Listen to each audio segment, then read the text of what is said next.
À quand remonte votre dernier moment contemplatif? Je vous laisse quelques secondes pour vous reconnecter intérieurement à un souvenir. Et un moment contemplatif, c'est une expérience d'une certaine durée où je me suis arrêté, physiquement, souvent, mentalement en tout cas, et pour fixer mon regard ou mon esprit sur une réalité. Et j'ai vécu ça comme un moment de grâce, une parenthèse plus ou moins longue, avec une certaine intensité intérieure. Et pour avancer un peu, on pourrait dire avec une qualité parfois esthétique particulière ou une qualité quasi spirituelle. Vous voyez, un sentiment parfois d'élévation. Alors, à quand remonte votre dernier moment contemplatif? Ça peut être dans la nature, ce qui nous vient souvent, c'est face à un paysage grandiose, mais ça peut être aussi devant un arbre en fleurs en pleine ville. Ça peut être face à une situation humaine. Qui de nous n'a pas été saisi parfois en voyant, je sais pas, un enfant de 1 jour dans les bras de sa maman? Parfois, il y a quelque chose qui s'arrête en nous. Voilà. Mais ça peut se produire aussi. Hier, je marchais le long de la Seine et je croise un papa avec son fils. Alors, le père faisait 2 mètres et le fils était déjà bien grand aussi. Et ils revenaient ou ils allaient jouer au foot. Ou je sais pas. Et il y avait quelque chose entre eux, une complicité. Voilà. Petit moment contemplatif, père-fils. Évidemment, ça peut se jouer dans l'art aussi, dont parfois c'était la revendication même de nous conduire à la contemplation. Vous voyez, en regardant un tableau qui me touche, je peux éprouver quelque chose comme ça. En écoutant une musique qui produit une suspension, on pourrait dire, en moi, une ouverture. Et évidemment, ça peut se produire aussi dans la spiritualité, spécialement dans l'ordre de la prière. Même si toute prière n'est pas contemplative, mais il peut y avoir ces moments dans la prière, un peu de grâce, où l'esprit, on pourrait dire, ralentit et s'arrête presque, et où le temps semble un peu se suspendre. Alors pourquoi ces moments-là sont-ils si marquants et si intenses dans nos vies?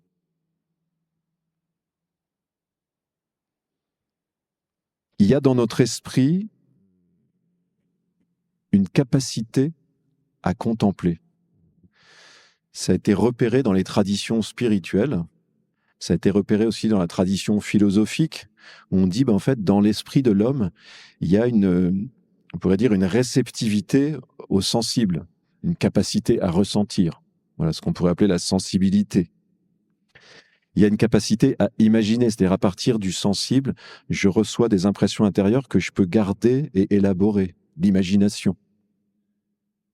Il y a une capacité en notre esprit à penser, à réfléchir, à établir des raisonnements, des liens logiques, ce qu'on appelle la raison discursive, c'est-à-dire qui peut faire des discours, qui peut construire une pensée. Mais là, vous voyez, on est au-delà du sensible, au-delà de l'imaginatif, on est parfois dans les idées, dans la logique, parfois dans les concepts. Et puis, il y a une capacité à contempler qui est encore d'un autre ordre. Alors, dans la tradition philosophique, on dit que c'est la raison théorique. Alors, ça nous paraît un mot un peu sauvage ou pas très attirant, mais le verbe en grec, il veut dire justement le regard qui s'arrête. Théorein, le regard qui s'arrête sur quelque chose. Et là, on n'est plus dans le raisonnement, on est dans une forme d'étonnement davantage.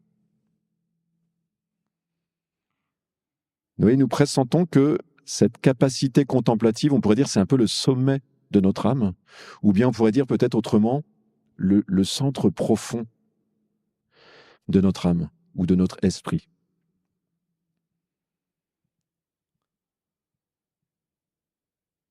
Et ce qui caractérise les moments contemplatifs, c'est que dans ces moments-là, j'ai le sentiment ou je réalise que ce centre profond de mon être est rejoint et on pourrait dire nourri.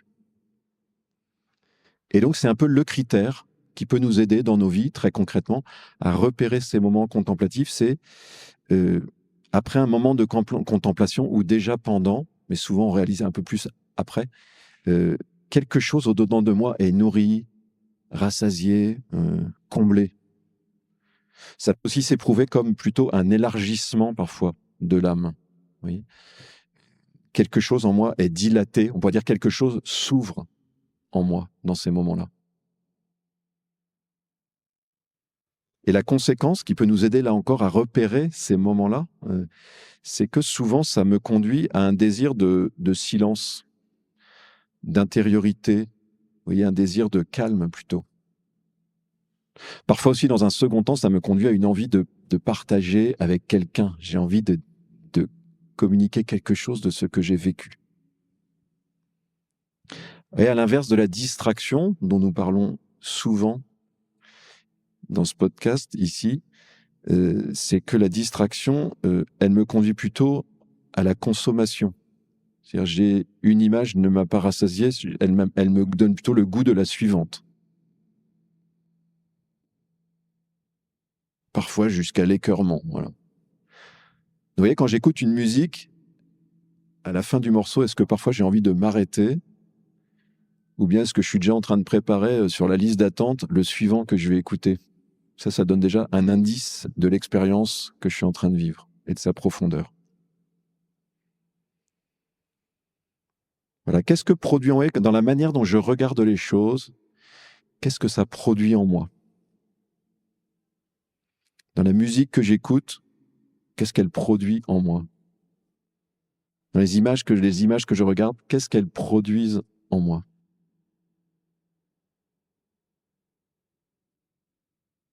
Ce goût de la paix, du silence, c'est le premier signe. Il y en a deux autres complémentaires qui peuvent nous aider aussi à nous diriger intérieurement sur la bonne piste, on pourrait dire.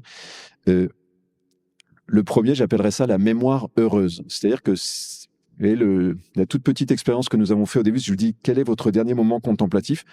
Parfois, quand je me le remémore, ça fait revenir en moi une joie.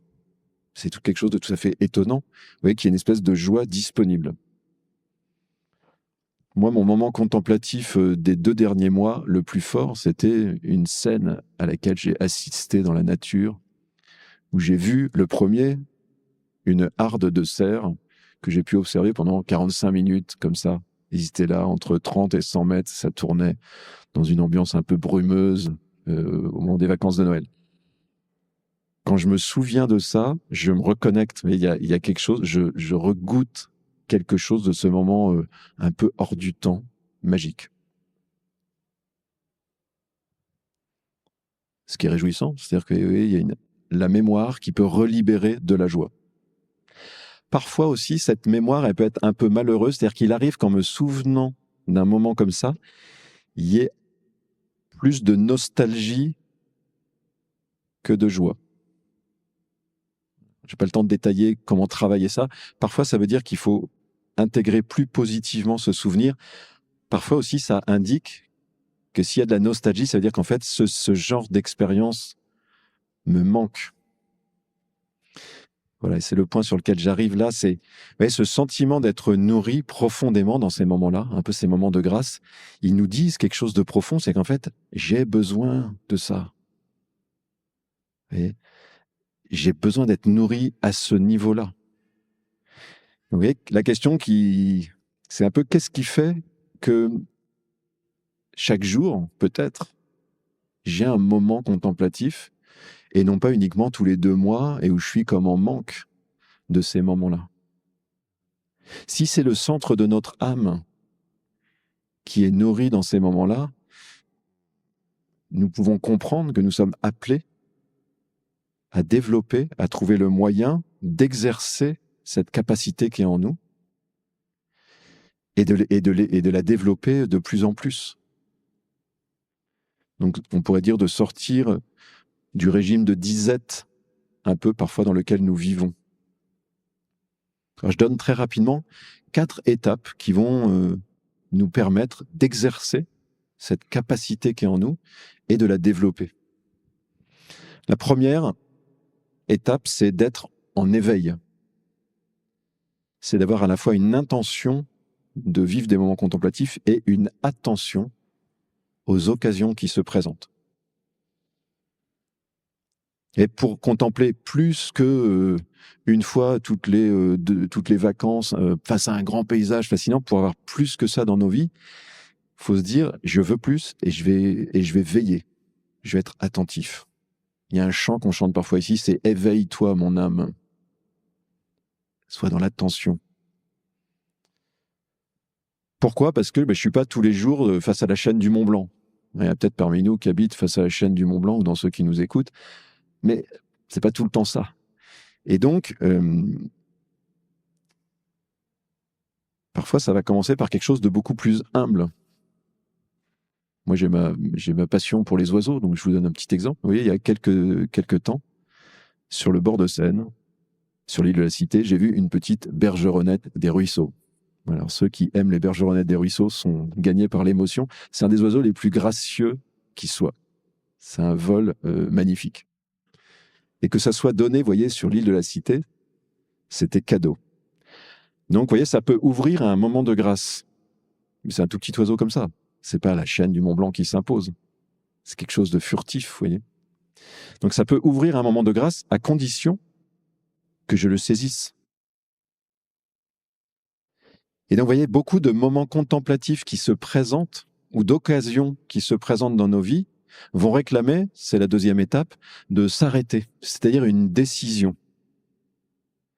J'aperçois la bergeronnette et je m'arrête alors que je viens travailler, mais je ne suis pas à 3 minutes près. Voilà, pour qu'il se passe quelque chose, dans un certain nombre de situations, il va falloir s'arrêter, sortir un peu du rail sur lequel je suis, de la marche ou bien de l'enchaînement de mes pensées, et puis, vous voyez, regarder. Voilà. Donc avoir une attention, s'arrêter, prendre une décision de mettre un stop. Sinon, vous voyez, le potentiel qu'est là, il va rester caché, c'est-à-dire qu'il va être perdu pour moi, si je ne m'arrête pas. Troisième étape, une fois que je suis arrêté, c'est vraiment l'acte contemplatif lui-même, c'est que je vais me laisser, comme je vais m'imprégner de ce qui est là devant moi. Il ne s'agit pas de réfléchir, il s'agit de goûter. Voilà. Il y a quelque chose à goûter. Alors on pourrait échanger là-dessus, qu'est-ce que je goûte exactement ? Souvent c'est quelque chose qui est peut-être parfois de l'ordre du beau, parfois quelque chose qui est de l'ordre de l'harmonie. Alors dans la philosophie antique, on disait l'un, L', l'unité des choses. Oui, ce père avec son enfant, il y a quelque chose d'une harmonie. Il y a quelque chose que je goûte. Je peux goûter, vous voyez, la présence, on pourrait dire le poids du réel. Ça, c'est des choses qui arrivent face à un arbre en fleurs. On se dit, quand même, là, il y a quelque chose qui est là. Voilà. Alors là, c'est qu'on goûte quelque chose de l'être, de la densité, on pourrait dire, du réel devant moi. Une créature, une personne qui est là. Vous voyez, les mots beau, harmonie, l'un, l'être, ça peut paraître un peu des concepts. Là, j'en parle pas comme des concepts, j'en parle comme des expériences de réalité que nous goûtons et qui nous nourrissent. Donc, vous voyez, on ne reste pas simplement à l'expérience sensible, ça vient du sensible et ceci vient rejoindre quelque chose profondément en moi qui mystérieusement m'apporte quelque chose de l'ordre de la paix, de l'ordre du contentement profond. Mais ce goût-là dont je parle, il n'est pas toujours donné immédiatement. Et donc c'est la quatrième étape, après l'attention, la décision de s'arrêter, on pourrait dire l'arrêt sur image. Quatrièmement, parfois il faut laisser le temps à ce qui est devant moi de se révéler, on pourrait dire. Peut-être ça ne nous parle pas beaucoup, parce qu'en fait, comme on le fait très très peu, parce que nous sommes impatients, et donc ce qui ne nous est pas donné immédiatement, on passe. On est déjà ailleurs. Mais je vous encourage vraiment, voyez, à être attentif au fait que quand vous pressentez que derrière cette petite bergeronnette, il peut se passer quelque chose, non seulement vous vous arrêtez, mais ayez la patience, voyez, de laisser venir. Personnellement, ça m'est déjà arrivé, vous voyez, parfois quand on va dans un musée, on passe devant un tableau, Il y a des tableaux qui nous touchent parfois tout de suite, ou bien ça peut arriver avec une photo qui tout de suite nous produit une émotion. Très bien, donc là on a tout de suite la direction, quoi, l'indice. Mais parfois un tableau peut ne pas immédiatement procurer une émotion. Et parfois c'est au bout d'une minute ou deux devant que quelque chose vient. Et ça caractérise très profondément l'expérience contemplative, c'est que c'est une expérience humaine où j'ai pas la maîtrise, j'ai pas la main sur l'expérience qu'elle a. Et ça, dans la culture où nous sommes, nous avons beaucoup de mal avec ça. Nous avons beaucoup de mal. Et donc, parfois, nous court-circuitons ces possibilités-là. Ça veut dire entrer dans une certaine passivité, on pourrait dire. Alors, est-ce que vous avez déjà repéré, voyez, dans votre vie ou dans vos journées, parfois ce moment, c'est un peu fin, où je sens qu'il faut que je passe de une disposition un peu active, de je m'arrête, j'essaye de goûter, à je me rends disponible. J'entre dans une humilité où je suis prêt à accueillir quelque chose qui peut m'être donné gratuitement ou pas. Voilà, c'est aussi c'est le deuxième aspect de cette passivité, c'est que parfois il faut attendre et parfois il ne se passe rien. C'est normal, hein. Ça peut pas être, vous voyez, ça peut pas être à tous les coups. Bah, soyez attentifs à ça, parce que derrière il y a vraiment quelque chose de très riche. Voilà. Est-ce que nous acceptons cette gratuité que, vous voyez, on pourrait dire ce goût profond. Parfois il m'est donné, parfois il m'est pas donné. Humilité et attente.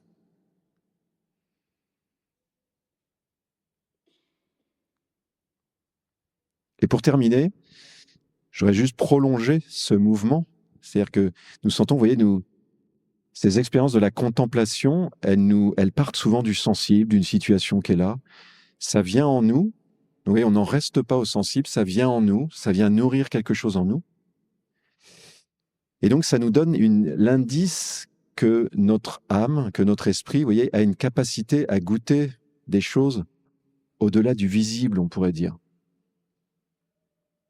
Il y a une capacité en nous à passer du sensible au spirituel, du visible à l'invisible.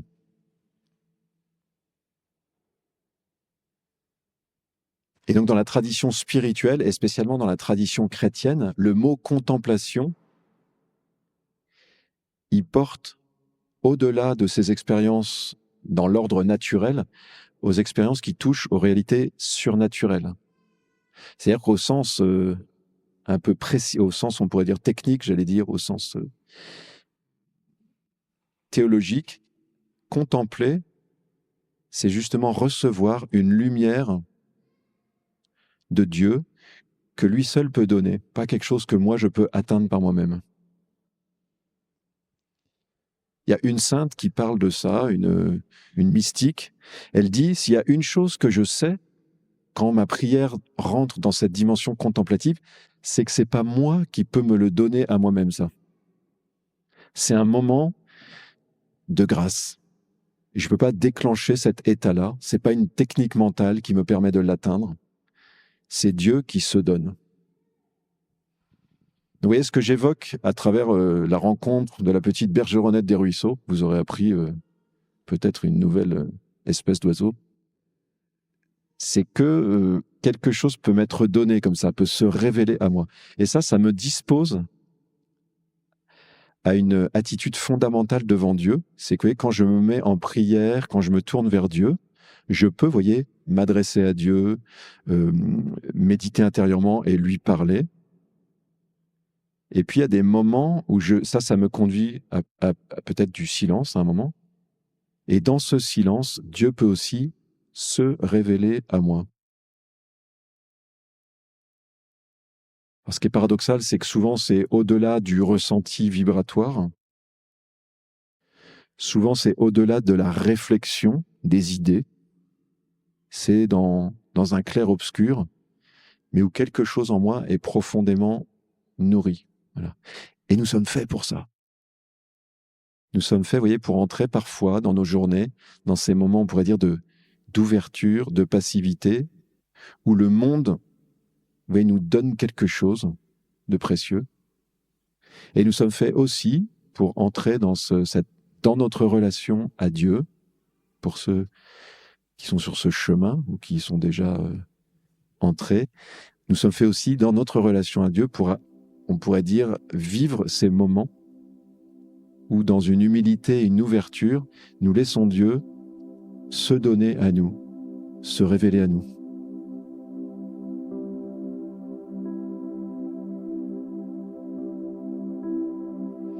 Je vous invite, pour terminer, peut-être on peut prendre un moment d'intériorité plus personnelle. Si ça vous aide, vous pouvez fermer les yeux, mais ce n'est pas une obligation.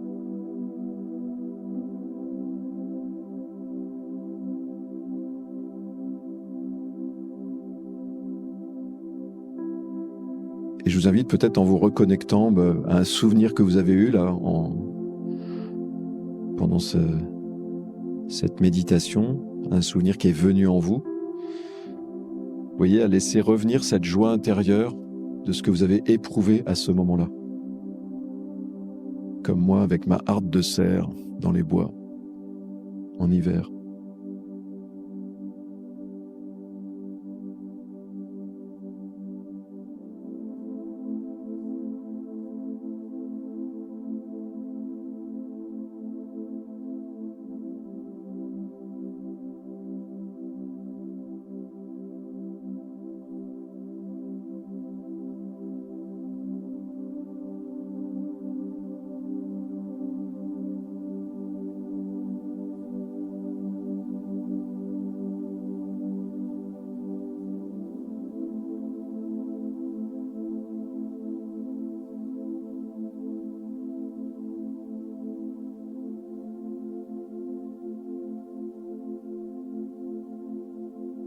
Voilà, en laissant monter cette joie, en l'accueillant intérieurement dans votre mémoire, dans votre chair. Vous pouvez peut-être vous redire, nous pouvons nous redire que cette joie, elle est un indice de ce pourquoi nous sommes faits.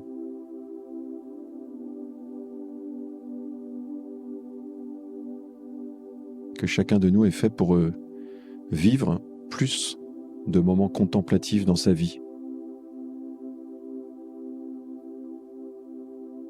Et donc je vous invite à profiter de quelques secondes pour vous le redire à vous-même, qu'en fait vous voulez plus de cette dimension dans votre vie.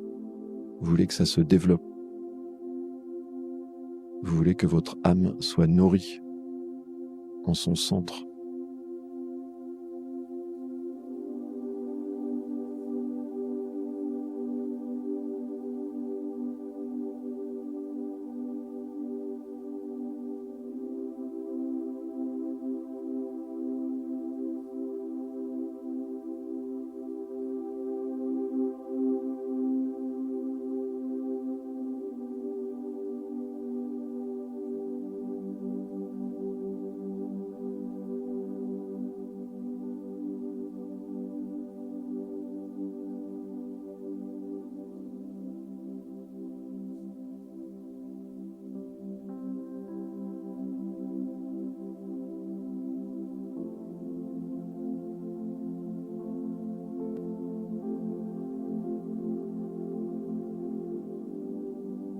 Voilà, une bergeronnette des ruisseaux peut nourrir notre cœur, une harpe de cerf, un père avec son fils, ça peut toucher notre âme.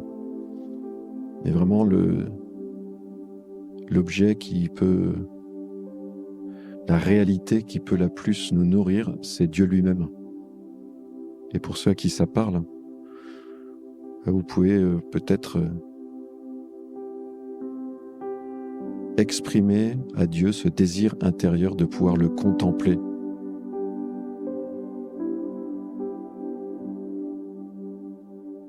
Redire ce désir qui est en vous, qu'il se révèle à vous, qu'il vienne lui-même nourrir votre âme.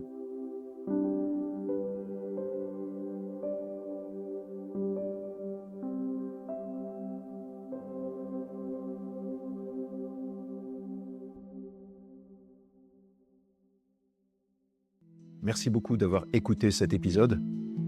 Il y a forcément une personne autour de vous à qui ce podcast peut faire du bien.